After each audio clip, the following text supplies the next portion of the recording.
Good morning student, SM academy में आप सभी का स्वागत है। और हम आपके लिए लेके आए हैं एक क्वेश्चन जो कि काफ़ी इंपॉर्टेंट क्वेश्चन है। और क्वेश्चन इस प्रकार से है, अ train covered a certain distance at a uniform speed. कोई ट्रेन है जो कुछ दूरी तय करती है यूनिफॉर्म स्पीड से, यानी कि स्पीड उसकी एक सी रहती है।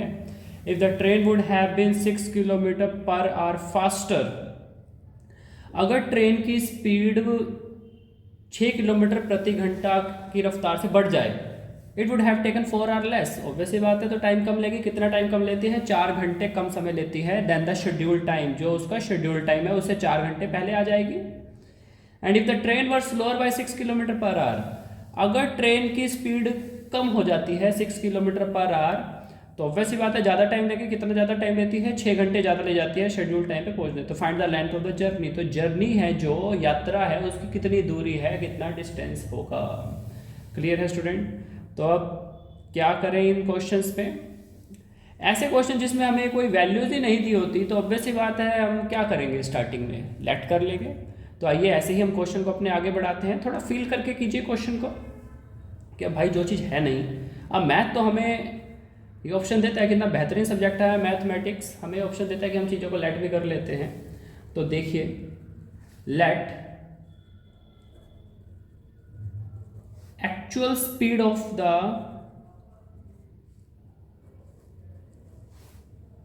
Train x kilometre per hour. हमने मान लिया जो एक्चुअल स्पीड है ट्रेन की कितनी है, x kilometre per our. Clear? And actual time taken by the train. और वैसे नॉर्मली कितना टाइम लगता है ट्रेन को पहुंचने में, हमने मान लिया y आर। क्लियर है?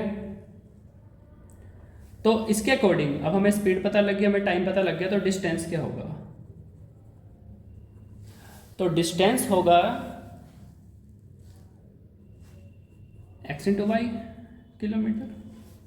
क्लियर है स्टूडेंट? सब कुछ लेट करके चल रहे हैं अभी। अब आ जाते हैं अपने केस पे। पहला केस क्या है स्टूडेंट?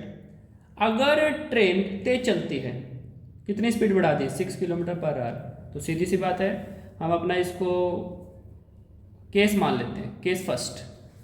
केस फर्स्ट क्या है कि भाई स्पीड बढ़ गई, यानी कि पहले स्पीड x थी तो अब कितनी होगी? x plus 6 kilometre per our. Clear है? अब टाइम कितना लेती है? 4 घंटे कम लेती है। पहले पहुंचती थी y आर में, अब जो टाइम लेगी वो कितना होगा? y minus 4। टाइम तो कम हो जाएगा ना। अगर स्पीड बढ़ रही है, प्लस हो रहा है, तो टाइम तो कम लगेगा फिर। तो टाइम आ गया y आर। क्लियर है? तो इस समय जो डिस्टेंस आएगा, फॉर्मूला तो वही रहेगा।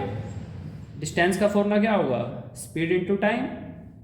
तो स्पीड इस समय है x प्लस 6 और टाइम है y माइनस 4। क्लियर? तो इसको हम इक्वेशन 1 कह देते हैं, इसको इक्वेशन 2 कह देते हैं। अब दोनों डिस्टेंस तो सेम ही है। क्लियर? तो हम क्या कर सकते हैं, इक्वेशन 1 और इक्वेशन 2 से हम इसको इक्वेट कर सकते हैं। तो X Y will be equals to X plus 6 and Y minus 4। Clear है स्टूडेंट? अब जब हम इस क्वेश्चन इक्वेशन को सोल्व करेंगे तो हमारे पास इक्वेशन क्या आती है स्टूडेंट? हमारे पास इक्वेशन आती है -2x प्लस 3y। ये सोल्व अपने आप कर लेना स्टूडेंट। मैं आपको लॉजिक बता रहा हूँ कि ऐसे क्वेश्चन जब एग्जाम में आएंगे तो आपको कैसे करना है इनको। क्लियर? तो जब आप इनको सोल्व करेंगे सारा, तो आपके पास ये इक्वेशन बन के तैयार हो जाएगी। इक्वेशन 3 कह देते हैं इसे। ऐसे ये तो हमारा केस 1 सोल्व हो गया। अब केस सेकंड क्या है? केस सेकंड है, if the train were slower by 6 kilometre per hour. अगर ट्रेन की स्पीड कम हो जाती है, स्पीड हो जाती है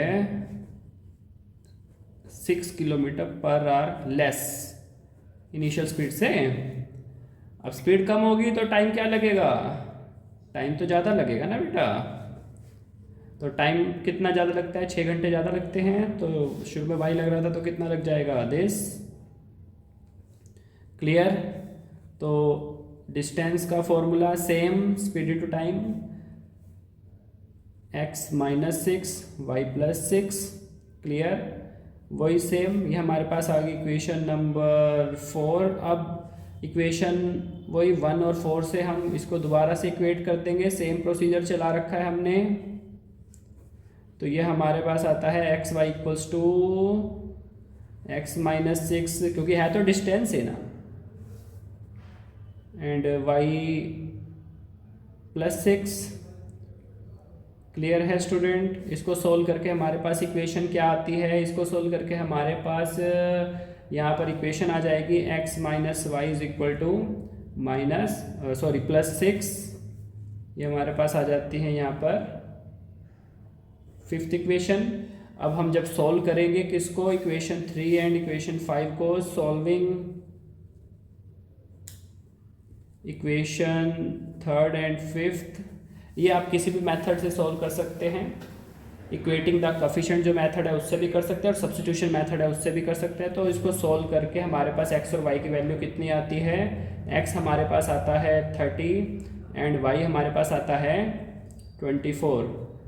स्टूडेंट ये हम किसी और वीडियो में आपको ये समझा देंगे, वैसे तो आता ही होगा, ये बेसिक सी चीज़ें। मेन ऐसे से जो क्वेश्चंस आते हैं हम उसका कंसेप्ट बता रहे हैं कि आपको किस वे से आगे मूव करना है। ऐसे क्वेश्चंस में speed is equal to distance upon time, इस फॉर्मूले को हमेशा ही याद रखेंगे। क्लियर है स्टूडेंट? तो ये हमारे पास यहाँ पर x और y की क्या आ जाती है, वैल्यू आ जाती है। तो यहाँ पे डिस्टेंस कैसे निकलेगा, x इंटू वाई यानी कि स्पीड इंटू टाइम। तो 30 मल्टीप्लाई बाई 24 हमारे पास आ जाता है 720 किलोमीटर, यानी कि जो हमें लेंथ निकालनी थी जर्नी की वो कितनी आती है, 720 किलोमीटर। क्लियर है स्टूडेंट?